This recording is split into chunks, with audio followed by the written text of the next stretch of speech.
Kasayan, magkakabit tayo ng ng hazard switch. Ito yung gagamitin natin ha. Iba naman yung para tamang-tama sa neck bar.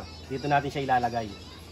Tapos kasayan, kagaya ng ginagawa natin, hindi na tayo magbubukas ng Hindi na tayo magbubukas ng headlight. Dito lang tayo kukuha kasayan Ito kasayan, dito lang tayo kukuha ng ng signal light ng left, right, tsaka yung supply dito. Tapos ito, ipopesto lang siya natin dito. Pupesto na natin kasayan para pabilis lang tayo. 2 tornilyo dito kasayan ha. Ito.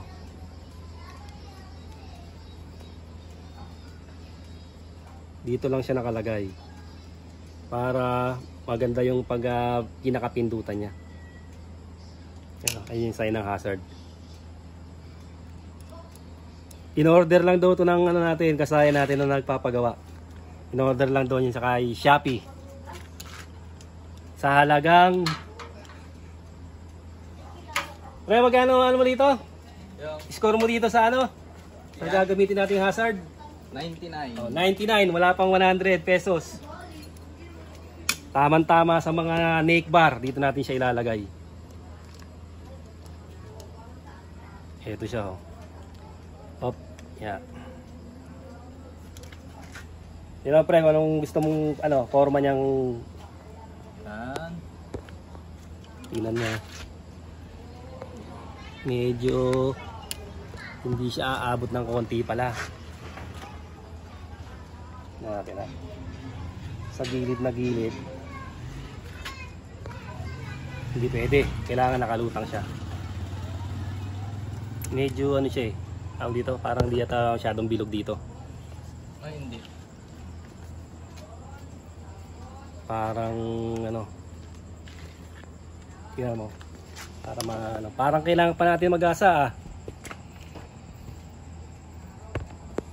Yan muna natin Parang gagawin natin, hahasaan pa natin yung niya. Natin tingnan mo para yung komportable ka pumindot. Okay na. Ha? Okay na. Hindi, ito yung niya, tingnan mo. Ang baganda yung lagay niya na. Ito kasi parang iba yung medyo maliit yung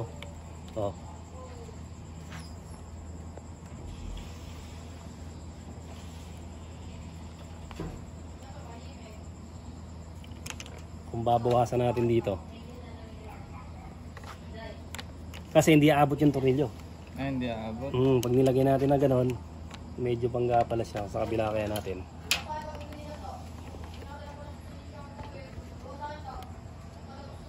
Medyo siya. Ito yata ang sukat niya. Ay, maluwag naman pag dito.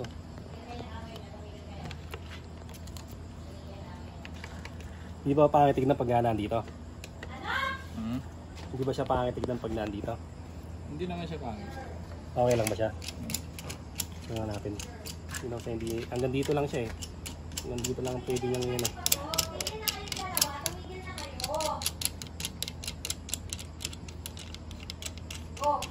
tingnan natin dito kung po pwede.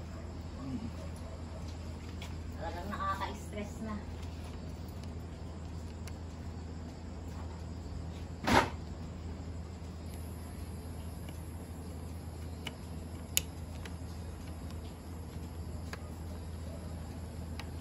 Maluwag. Maluwag naman siya.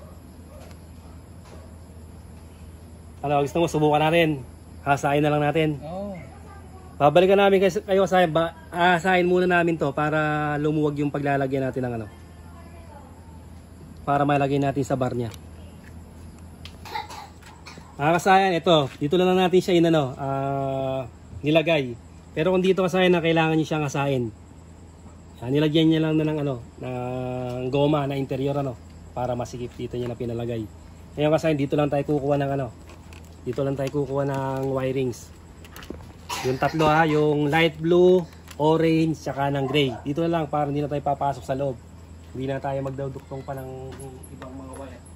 Kailangan lang natin basta tetapan lang natin ng maayos. Para maganda pa rin ang kakalabasan. Hindi pa rin siya ito siya Dito lang tayo kukuha. Dahan-dahan lang sa paghiwa. Baka mahiwa yung wire sa loob.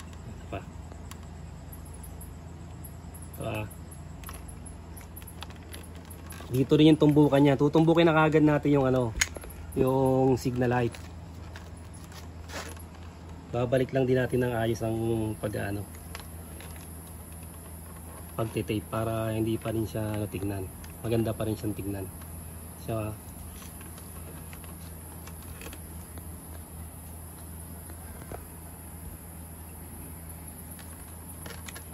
para hindi na tayo papasok sa loob. Hindi na tayo magbubukas. Ayun, lumabas na agad. Ito na. Makikita na kagad natin yung ano, yung light blue. Nakaiwala yung orange. Yun.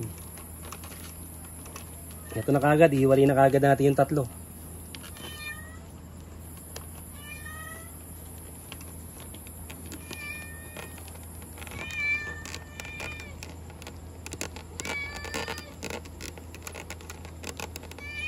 Ito na yung tatlo. Orange, light blue, gray. Yan, pag nakuha na natin yan, dyan na tayo magkakabit. Gamit lang ating uling paboritong wire stripper. Wire stripper ang lagi nawawala. Kung na naman nilagay ito yan ang ating wire stripper. Ito yata yung mapurol ah.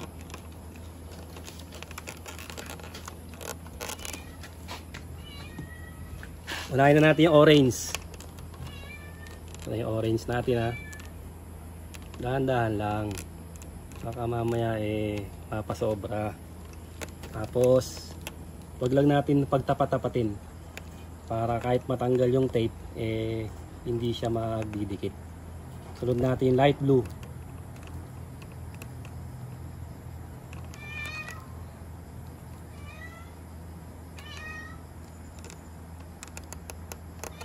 Light blue, orange. Susunod natin yung ano, gray. Ito na yung gray. Kaya kailangan may kuko rin magagamit sa atin sa pagbubukas. Tapos ito yung wire natin palustin lang natin siya rito. Ito kasayang kahit magkabali-baliktad to adjust tayo konti. Yan. Para lang hindi siya masyadong mahaba.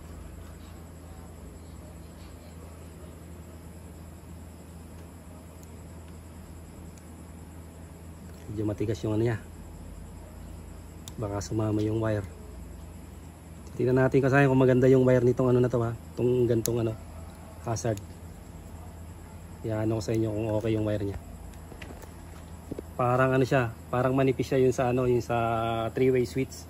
Gamitan lang natin ng lighter.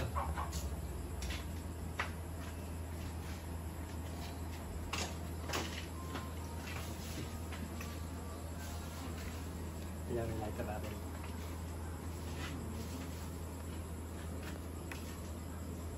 Maliit ang kanyang wire.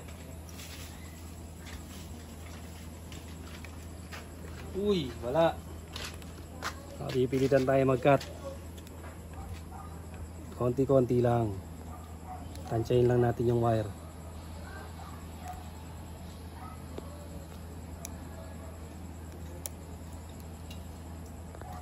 Bahan lang natin konti.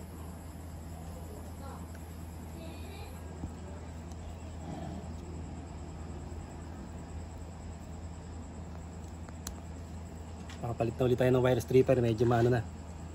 Medyo mapurol na.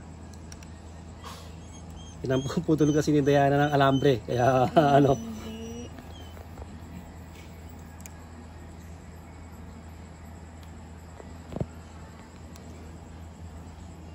Ay, pinamputol mo pala ng ano.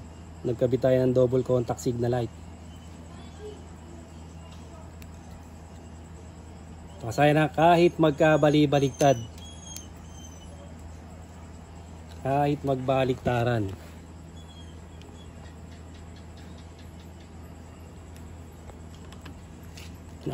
Natapat tayo sa pikado. Yan. Kahit magkabaliktaran. Nahin natin itong orange.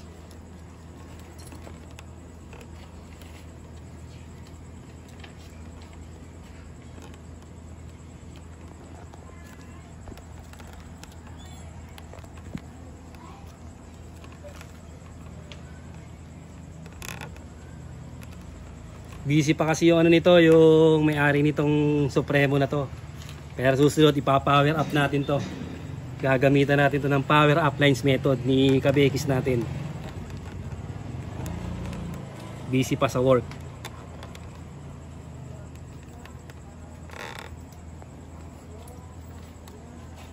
Kakabitin tayo ng alarm dito, two-way alarm. Pagka hindi na busy ang ating kasayan.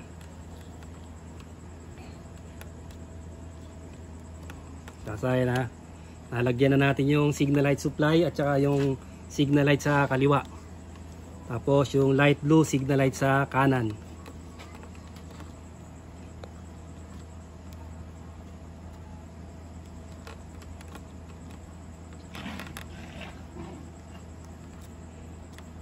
Kahit anong motor to kasayan ha.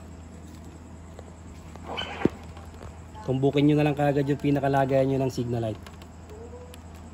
Signal light switch nyo. Tumbukin nyo lang siya. Honda TMX Supremo ang model natin. Yan, kasaya pag nailagay na natin yung tatlo, i-testing na agad natin para kung okay na ang ating hazard. Diyan kasayan. Ganun lang kasayan yung paglalagay ng hazard sa Honda TMX Supremo kahit anong motor. Tumbukin nyo na lang siya rito para hindi na kayo papasok sa loob. Hindi na kayo magduduktong ng wire. Para mas madali siya, makikita nyo agad. Basta tapean nyo lang siya ng mabuti. Itapean lang namin ito kasayan ha. Hanggang dito na lang mga kasayan. Salamat sa panonood.